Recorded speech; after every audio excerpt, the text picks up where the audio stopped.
അടിപൊളി ഒരു എഗ് ബുർജിയാണ് ഉണ്ടാക്കാൻ പോകുന്നത്. സൺഫ്ലവർ ഓയിൽ ഒഴിച്ചു കൊടുക്കുക.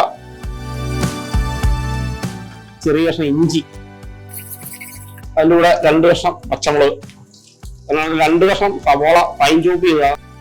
ജസ്റ്റ് ഒന്ന് വാടി കിട്ടാൻ വേണ്ടിയിട്ട് നമ്മൾ കുറച്ച് ഉപ്പ് ചേർത്ത് കൊടുക്കുന്നു. തക്കാളി നമുക്ക് ഇട്ട് കൊടുക്കാം. 1/4 ടീസ്പൂൺ മഞ്ഞൾപ്പൊടി, 1/4 ടീസ്പൂൺ കാശ്മീരി ചില്ലി പൊടി, നാടൻ കുരുമുളക് പൊടി 1/4 ടീസ്പൂൺ. നന്നായിട്ട് മിക്സ് ചെയ്ത് കൊടുക്കാം. ഇതിലേക്ക് നമ്മുടെ മെയിൻ ഇൻഗ്രീഡിയൻ്റായ പാലക്ക് ചേർത്ത് കൊടുക്കുകയാണ്.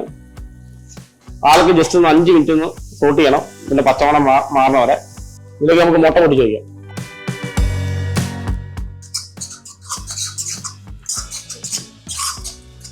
ഇതിലേക്ക് നമ്മൾ ഇച്ചിരി ജീരകപ്പൊടി ചേർത്ത് കൊടുക്കുകയാണ്.